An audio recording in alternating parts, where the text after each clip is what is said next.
घर बनवाने के लिए जाता है तो उसे कितनी मुसीबतों का सामना करना पड़ता है ये उसे खुद को ही पता होता है। फिर चाहे वो आपके लेबर का मैनेजमेंट हो या फिर अच्छा मटेरियल हो या फिर पैसों की अरेंजमेंट हो, इन सभी चीजों को करते करते मकान मालिक परेशान हो जाता है क्योंकि शुरुआती वक्त में ये चीजें पता नहीं होती है और आगे चल के इन्हीं चीजों की वजह से आपके घर का काम जो है वो अधूरा रह सकता है। तो चिंता मत कीजिए, इस वीडियो में हम ऐसे बेसिक पर बहुत ही ज्यादा इंपॉर्टेंट पॉइंट के बारे में डिस्कशन करेंगे जो कि आपको पहली बार मकान बनाते समय बहुत ज्यादा काम में आएंगे। अब यहाँ पर सबसे पहला पॉइंट आ जाता है जो कि है बजट। अब घर के हर एक काम के लिए आपको पैसे की आवश्यकता तो होती है, पर आपको ये जरूर जान लेना चाहिए कि जो भी घर आप बनवाने वाले हैं उसे बनवाने के लिए आपको कितना खर्च आने वाला है, क्योंकि उसी हिसाब से आप अपना पैसे का प्लानिंग करके चल सकते हो जिससे कि आपके घर का काम जो है वो पूरा हो सके। और हाँ, जब भी आपको खर्च का अंदाजा लेना है तो आपको किसी टेक्निकल पर्सन से जरूर पूछ लेना चाहिए, जैसे कि आपके इंजीनियर से। अब यहाँ पर लोग गलती ये कर देते हैं कि वो ऐसे व्यक्ति से खर्च का अंदाजा लेने की कोशिश करते हैं जिसे कि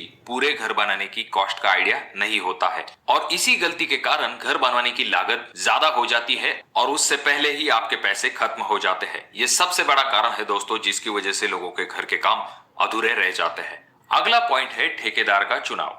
जब भी हम किसी ठेकेदार को अपने घर का काम देते हैं तो हमारा पहला क्राइटेरिया होता है कि कम से कम दाम में जो ठेकेदार घर का काम करके देगा हम उसे घर का काम दे देते हैं। यहीं पर सबसे बड़ी गलती हो जाती है। जब भी आप किसी ठेकेदार को काम देने वाले हैं तो कम दाम वाले ठेकेदार को कभी भी काम मत दीजिए। आप ऐसे ठेकेदार को काम दीजिए जो कि मार्केट रेट से काम करे, क्योंकि चाहे आप कितने ही अच्छे क्वालिटी का मटेरियल क्यों ना ले आए, पर अगर आपका ठेकेदार सही से काम नहीं करेगा तो आपके घर का काम कभी भी अच्छा नहीं हो पाएगा। तो इसी वजह से जब भी आप ठेकेदार का चुनाव करें तो कुछ चीजों के तरफ खास करके ध्यान दीजिए। सबसे पहली चीज, उस ठेकेदार के काम की क्वालिटी अच्छी होनी चाहिए। इसके लिए आप उस ठेकेदार की जो साइट चल रही है वहां पर जाकर विजिट करके देख लीजिए कि काम की क्वालिटी कैसी है, और वहां पर अगर आप उस मकान मालिक के साथ बात करके देख लेंगे तो आपको बहुत सारी चीजों के बारे में पता चलेगा, जैसे कि काम की क्वालिटी कैसी है और ये व्यक्ति जो है ये व्यवहार में कैसा है। और जब भी आप ठेकेदार को काम देने वाले हैं तो पेमेंट के स्टेप्स कैसे होंगे इनके बारे में भी आपको ठेकेदार के साथ जरूर डिस्कस कर लेना चाहिए। ठेकेदार को काम देने के बाद आपको ये जरूर ध्यान में रखना चाहिए जितना काम हुआ है सिर्फ उतना ही पेमेंट कीजिए। अगर गलती से भी आप ठेकेदार को ज्यादा पेमेंट कर देंगे तो इसका खामियाजा आपको आगे चल के भुगतना पड़ सकता है।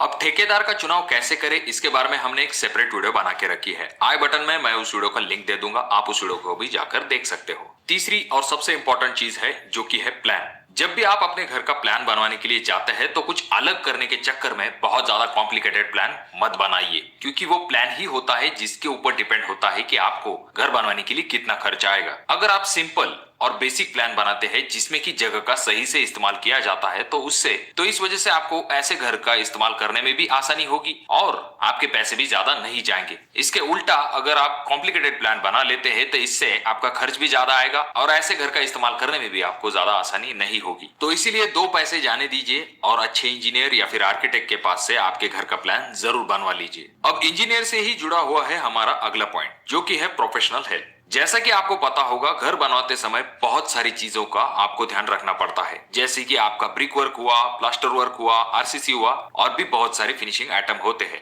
अब इन चीजों के बारे में जो लोग पहली बार मकान बनाते हैं उन्हें तो पता नहीं होता है। यहाँ पर आपकी मदद करेंगे सिविल इंजीनियर, जो कि ये श्योर करेंगे कि आपके घर का काम जो है वो क्वालिटी के साथ हो रहा है। और एक सिविल इंजीनियर की वजह से आपके लाखों रुपए जो है वो बच सकते हैं, क्योंकि क्वालिटी के साथ काम कंप्लीट होगा तो आपका वेस्टेज कम जाता है और बहुत सारे ऐसे खर्चे होते हैं जिनके बारे में आपके सिविल इंजीनियर आपको आइडिया पहले ही दे देते हैं। अब अगली चीज है जिसके लिए आपको घर बनवाते समय हमेशा प्रिपेयर रहना चाहिए, वो है एक्स्ट्रा खर्च। घर का जब कंस्ट्रक्शन चलता है तो हमारे दिमाग में बहुत सारी आइडियाज आती है, यानी कि हम एक्स्ट्रा काम कराने के बारे में सोचते हैं। अब ये एक्स्ट्रा काम अगर आपको करवाना है तो आपको एक्स्ट्रा कॉस्ट तो लगेगा, और कुछ चीजें डिपेंड होती है साइट के कंडीशन पर भी, क्योंकि ऐसे खर्चे अचानक से सामने आ जाते हैं जिनके बारे में आपने पहले से ही सोचा नहीं होता है, या फिर कभी कभी मटेरियल के रेट अचानक से बढ़ जाते हैं। इन्हीं कारणों की वजह से आपको हमेशा आपके बजट से ज्यादा एक्स्ट्रा कॉस्ट के लिए भी पैसों का प्लानिंग करके रखना चाहिए। अगला पॉइंट है चेंजेस। जो कोई भी आपको चेंजेस करवाने हैं वो आप अगर प्लान के ऊपर करवाते हैं तो इससे आपका ज्यादा खर्च नहीं बढ़ेगा, पर जब आपका घर का काम शुरू हो जाएगा और आप बहुत सारे चेंजेस अपने घर में करवाने लगोगे, ऐसे वक्त में आपके घर का जो कंस्ट्रक्शन कॉस्ट है वो डेफिनेटली बढ़ सकता है। इसी वजह से बार बार चेंजेस करवाने की गलती बिल्कुल भी मत कीजिए।